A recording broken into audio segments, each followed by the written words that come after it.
So a book really had that powerful an impact on you. And as you think about where you are today, how is that book helping you with your challenging decisions consultancy practice? Well, uh, in the regard that it helps me assist CEOs understand where their company is and Hmm. their product is at a given moment in time. And I would like to say this: um, this whole idea of the chasm. What's the chasm? Well, there's actually two chasms, you might say, rolled into one. The first chasm is the product ready for prime time? I'm going to say there's three chasms. Is the product ready for prime time? Is the uh, organization ready for prime time? And then where does that organization, that product fit against the market dynamics that are there? And one thing we learn, and that CEOs should all understand, is that uh, larger clients are very risk averse. And so they're not terribly interested in putting themselves in a position to be a guinea pig. Now, there are some exceptions to that. And I'd like to show a chart, Larry, if I may, to talk from for a minute. Great. So this is the technology adoption stages that we had talked about. Yes. So you look at this chart from left to right. This is describing the marketplace. And when people come out with new technologies, individuals are uh, behave very differently with how they react. Individuals and clients behave very differently with how they react as you look at this chart. So when someone comes out with something really novel and interesting, there's a bunch of people that are either called early adopters or innovators, tech enthusiasts. People like that will buy products just because they want to tinker with them. Mm. Yeah, and try and understand, well, what is this new thing and how could it be used? Frankly, they couldn't care less whether it actually works. Mm. They just want to know what's going on in the market. Sure. And closely following them are what we call visionaries, that when you make the presentation, they actually have a use for the product, and they like to lead. They like to lead the market. And so in actually using and deploying new technologies or new products. And those are called visionaries and early adopters. So those people are willing to endure and know they're going to have to endure a fair amount of pain by adopting as one of the very first customers for a new product category.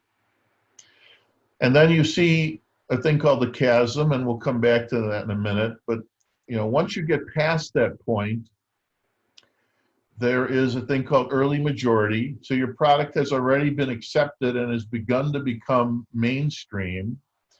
And so you can tell by the volume of the orange section of the curve, the volume tells you that that's a pretty big chunk of business right there. And you Hmm. would love to have that chunk of business.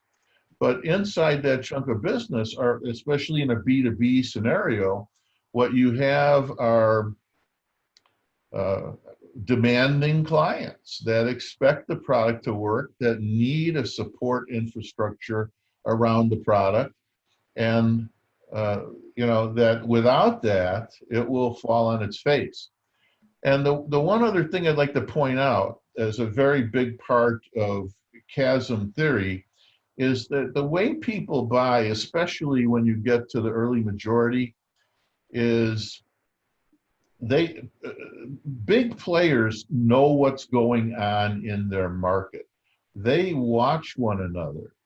And so if we were to talk about the computer industry, which I'm familiar with, if the number one player deploys a product as they did in our case, guess what?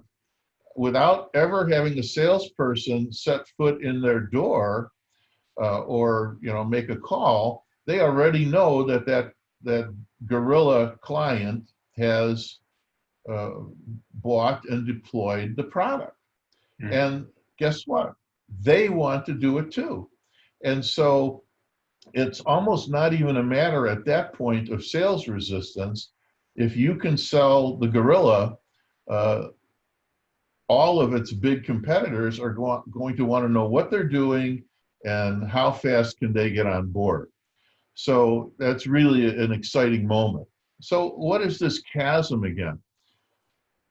The difference in what the requirements are between the visionary segment and the pragmatist segment, the early adopters, early majority, it's really significant in terms of what's required. And as a result of that, your organization and your product has to grow up really, really fast. And I'm going to take the diagram down right now and keep talking about the situation, if I may. It's very interesting. And my other company is called Call Sales Partners, and we're a business development firm. And what strikes me as I see this is how important it is, if we're going to work with a client, that we understand who we're talking to when we're trying to introduce our clients' products into the market. We better not be speaking innovator language if we're talking to conservatives. Absolutely right. It's you may as well drive your Ferrari into a concrete wall at 120 miles an hour, Not a good idea. right? Mm-hmm. But that's the point exactly, is because they don't care too much that it's a Ferrari. They have roadblock after roadblock after roadblock that they're going to expect you to live up to Mm-hmm. in order to meet their kind of world and their kind of requirements. That's right. So I'm thinking of it from that sales angle, and what you're talking about for a business owner is that, as a management consultant, what you're saying is, before they start to make challenging decisions about their company, where to invest, and what products to bring to market, and what direction they want to go in, they've got to be able to understand what phase they're in. And at Yeah, each and I, phase, what's needed at each phase. yeah, and I could tell you this in my case, real life, I saw it coming. This for me began in 2003. You're And talking about, you saw the chasm. no, I understood the market dynamic, and I understood the changing dynamic of what was required from my company, which was MTC at the time.